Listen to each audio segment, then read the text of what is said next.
Alright, so been meaning to do this video. Let's put some epoxy on this canvas, okay? So this is the resin that I'm gonna be working with. They need to be sponsoring me, but they're not. I'm gonna be using this Recollections glow in the dark powder. It's actually not to make the picture glow in the dark. It just gives it like a translucent glitter that I want. So I already actually poured a little bit in there. I put about 6 sprinkles when I did that. So I apologize, I put that in there before. I'd like to mix my glitter in my epoxy. So let's do that. Let me get my gloves. These are nitro gloves that I am using.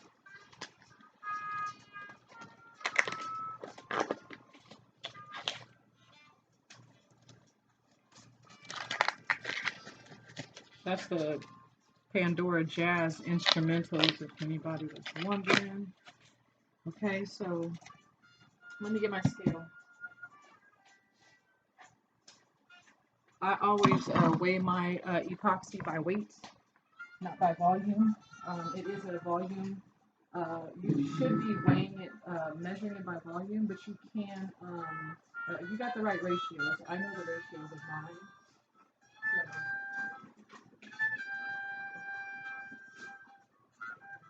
I'm just getting some saran wrap to cover my scale because I don't want to get my scale dirty, okay?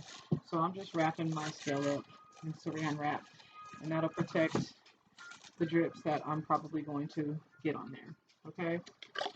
So let's go ahead and turn this on. Again, you should be measuring your resin how you normally do it. We are going to be putting it on this. Okay, so this is a 16 by 20 canvas that I made. Check out the last video on how to make this canvas. You can figure. I have another video on how to size it, because sizing it and ordering it is a thing on its own. So go ahead and check those videos out. So we're going to be putting the resin on this canvas right here. Again, this is a 16 by 20. When I look at this looks like about 4 trays to me. So I'm like, that's about 120 milliliters is what I normally would do. So I would say 3 or 4 trays worth. So if you are used to making rolling trays, that is a reference. You can, just triple or quadruple it up. For those who are weighing, it's about 120 is what I'm total is what I'm going for. Let me get my napkins. Okay, so let's go ahead and pour. I like this resin because it doesn't smell. I'm really sensitive to smells, and all the resins that I've tried are just like, they're horrible. So I'm measuring this one out.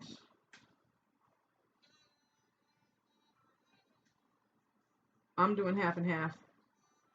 So it actually, I poured to like 65. So I'm going to do 65 at the second one.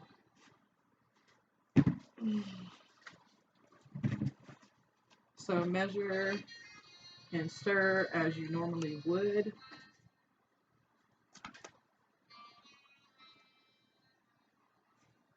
When I was pressing that button, I was tarring my scale out, so it was going back down to 0.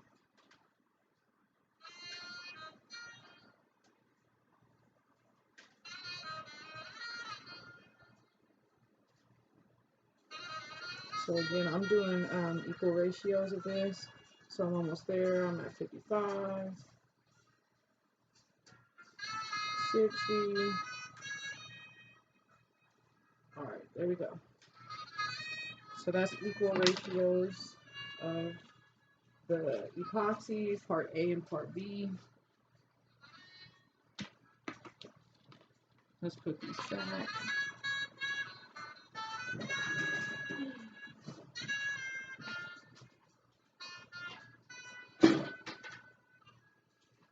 Okay, so let's go ahead and stir this. I always stir like right next to my window over there. It's just what I do. Um, Whenever I'm stirring chemicals, I'm always like as far away from my face as possible. I don't want no bubbles, no burns, no smells, no nothing.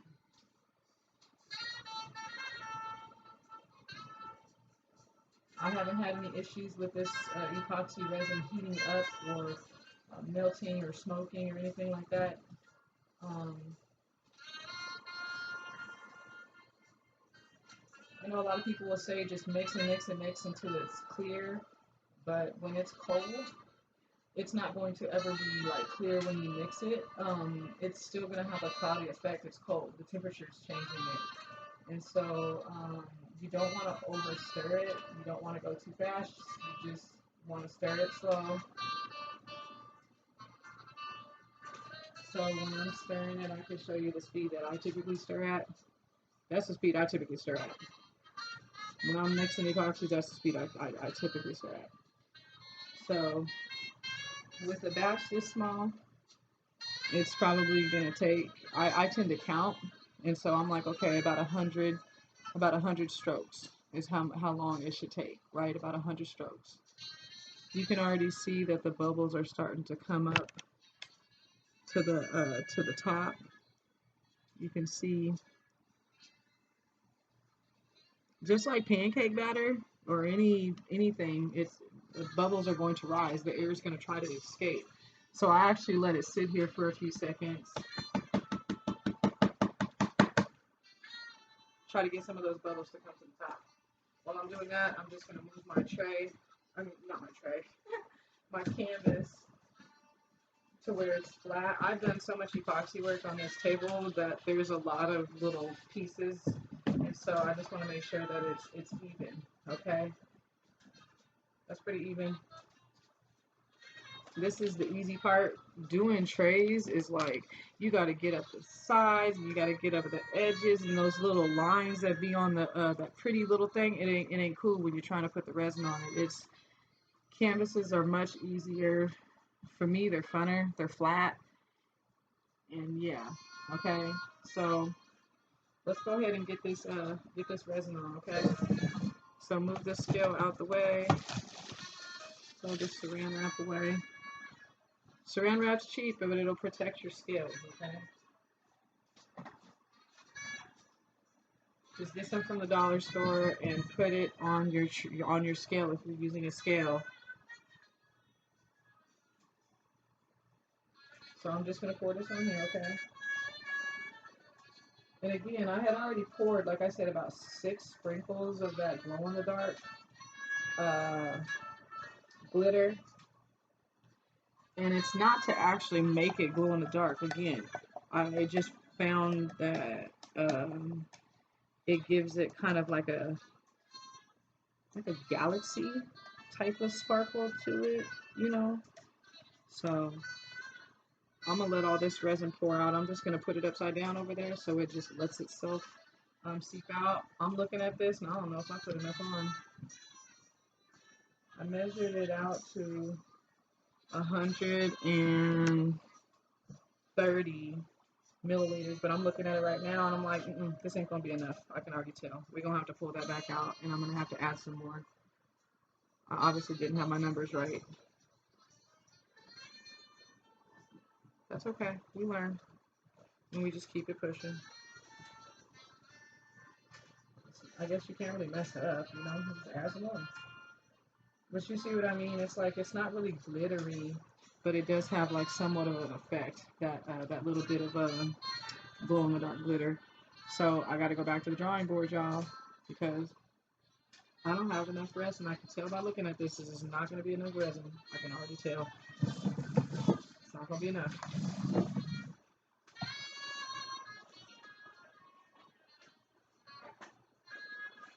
Get our scale back out. We could have kept that damn saran wrap.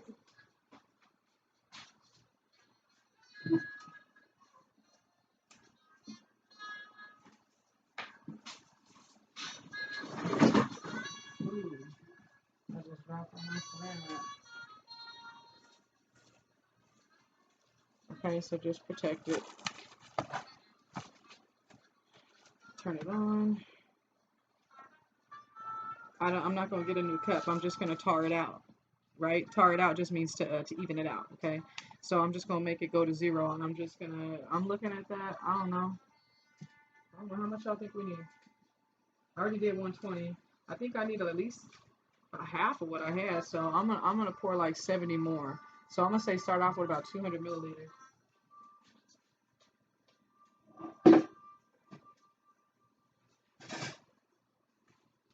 Okay, here we go again. I'm not gonna bother to put more glitter in there because you can, you know how glitter is, like you can flood it, and I flooded things before, and it's like it looks tacky. I don't know. It just looks flooded. It don't look right. So I'm gonna measure 35 of each one because I want a total of 70.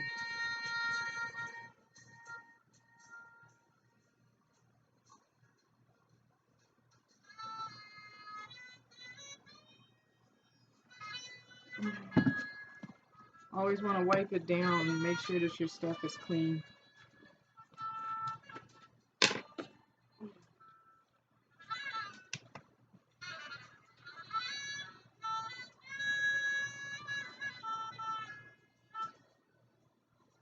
Twenty, 25, 28, 32. There we go. All right.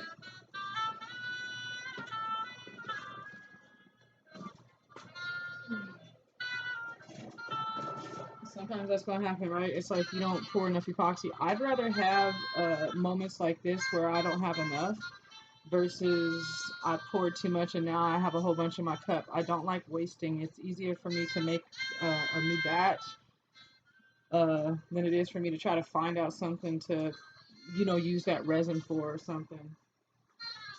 So I don't throw my cup away right away just because I know that I might use it. I probably should have left that saran wrap on because you see what happened last time I took it off. But I just want to clear my board so I have room, okay? So I'm just going to stir this. Again, I do about 100 strokes. I figure that's about 2 minutes at the rate I stir.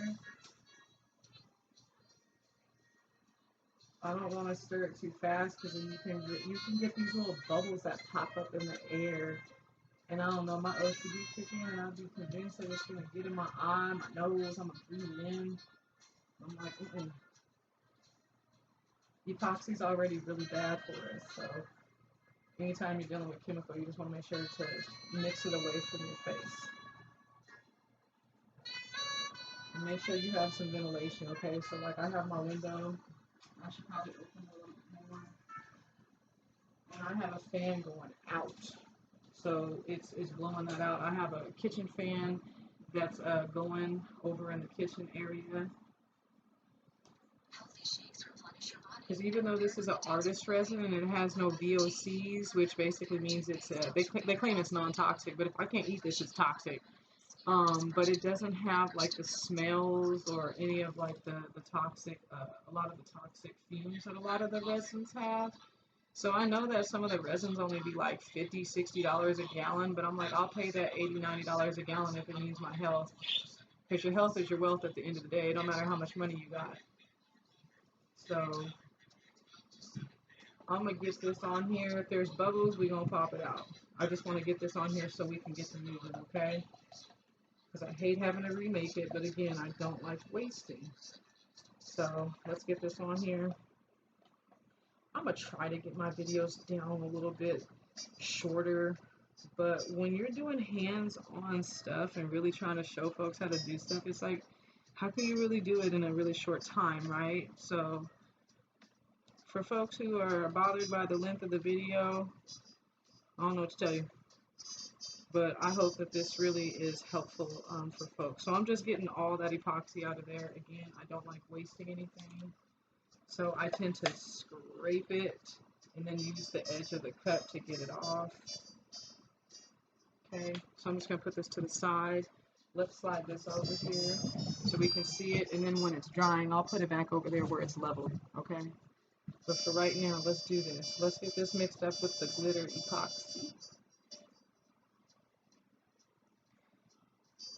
If your picture is not sealed down, it will not seep up underneath it like how the shipping labels do when you're making rolling trays, or um, just common sense how you know paper lifts up. It won't lift up.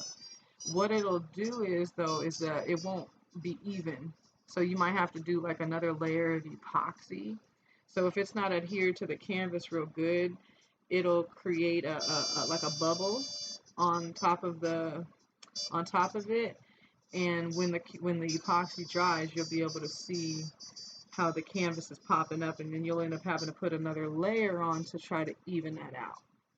It works. You just have to put another layer on. It just takes another day of waiting. Okay, so when I'm making canvases for people, um, if it's a family photo like this, I don't dare put my logo right on the front because this is like a memorial canvas. I don't do that. I typically write a nice little letter or a note on the back, you know, for my condolences or whatnot. When it comes to any other like picture, like if I make like a Nipsey Hussle one, I absolutely put my logo on it because it's like art. And last time I checked, I've never gone to a museum and didn't see a piece of work that didn't have the artist's name on it. So make sure to put your logos on these when you're selling them. Just like you know you be making the trays with those pretty images and stuff on them. Make sure to put your logo on these canvases. These are going on people's walls, and when people see these, you know, they gonna want to know, like, where'd you get that done at? It's like no questions asked. It's right here. Bam. Your logo tells people exactly where to go when they want another one. Because you know, years down the line, they might forget or something, and they might want something else done. They're like, man, what's that person's name that did that for me? So all I'm doing is just literally moving the epoxy around, right? All I was doing was just mixing it up with the other one because one had glitter and one didn't. All I'm doing is just mixing it up so it's like evenly distributed. It's coming off the edges a little bit, and when it comes off of the edges, all I'm gonna do, because it is gonna spill off the edges, and that's okay because it's gonna look real nice on that black canvas. Make sure to rub it down. If you have something that you can put this up on to dry on, that's going to be best because my table is flat and that's why it has so many all this epoxy on it now. What I'm going to end up doing is I'm going to have to come in and I'm going to wipe down the bottom of it to make sure that it's nice and even, and then I rotate the picture. I actually have to rotate it so it doesn't get stuck to my table, because your canvas will get stuck to your table if you epoxy it to it. So if you have like a drying rack or some kind of like artist rack or something that you can use, do that. Right now, I'm just smoothing out those edges, just like I did on the bottom right here, right? I'm just taking my finger and just going across and trying to smooth it out. If you don't want epoxy on your edges, you're gonna have to create a flood box. You're gonna have to take some painter's tape. It would have to be wider than the canvas, okay? So if this canvas is what, about a ½ inch thick, you're gonna have to get some painter's tape that's about 3/4 or an inch tall, okay? And what you would do is that you would tape it around so it had like a fence around it. The tape would create like a little wall. Then you can put your epoxy down. It's still gonna somewhat seep through, you know, but if you use a good painter's tape and got a good seal on it, it'll be okay. And then right before the epoxy is dry all the way, you take that maybe about 2 to 6 hours in, take that tape off. Okay, so again, all I'm doing right now is just smoothing down the edges. I want the edges to look shiny too, so I'm just smoothing the epoxy down. I can see bubbles on here, and that's fine. I'm going to get them off, and I'm going to have to go back in and smooth and rotate my picture. So I actually have to come in and rotate it like this, right? And it's not to help it level, it's to make sure that it's not sticking on the bottom, because I've had canvases stick to my table and it's not easy getting them off. that ashtray right there is actually stuck to the table. I was drawing some epoxy on the bottom and my little butt left it like that. Came back the next day and couldn't move it. And it's been stuck like that for months. So I'm gonna change these gloves out. Again, these are nitro gloves. One of the cousins was talking about it one day and I was like, what is up with the nitro gloves? Somebody tell me. But apparently the latex of the epoxy can seep through latex, so we want to use nitrile gloves. This is what I'm using. There are these. My son's dad works at the hospital, so you know I'll be like, bring me those. I'm gonna use my heat gun. You can use a torch gun. I don't use lighters when it comes to epoxy. I don't.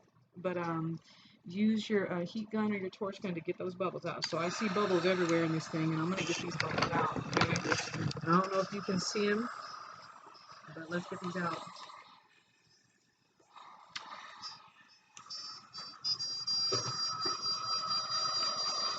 Already looks better. Go ahead, looking all clear. Make sure to always have super ventilation when you are using heat with epoxy, because anytime you're using heat with chemicals, it really activates them. So if you are using your heat gun with your epoxy, make sure you're ventilated, make sure you're using your mask, make sure you are properly taking care of yourself, because like I said, I don't care how much money a person's paying you, it ain't worth your health. So take care of your body. If you have to pay extra to get that sensitive epoxy resin, do it. We pay extra money for nice houses, cars, weed, and gas. So make sure to get that good epoxy that's better for your health. There's a little clump or something right here. I don't know what that is. I don't know what it is. If it was like a piece of hair, I don't know. But I saw something. I just needed to get that out if you're wondering what I'm doing right now. Okay? So look at that. Look at that. It is looking amazing. The bubbles is gone.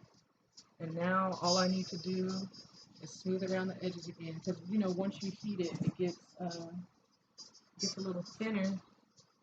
And the epoxy will run off the edges, okay?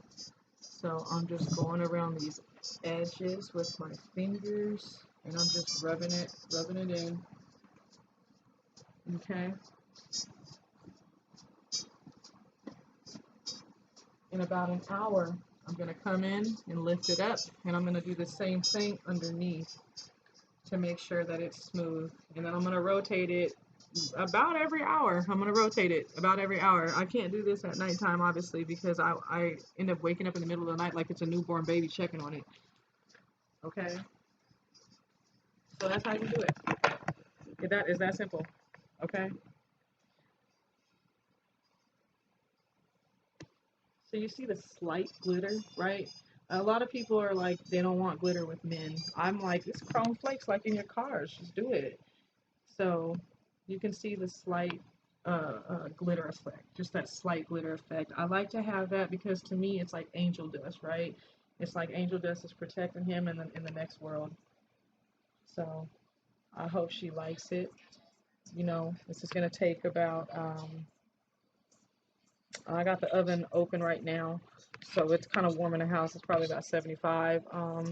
It'll probably take about 10 to 16 hours for this thing to fully dry. I would not give it to the client for 2 or 3 days because it's still soft, it's pliable, and you don't want it to still smell like resin. It can still smell like resin for those first couple days, and so you want it to properly cure.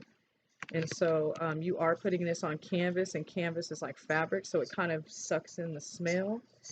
Give it a couple days. Don't rush these canvases when you're giving them to your client. So I hope y'all like it, and I hope y'all found that helpful, and I hope that you enjoy.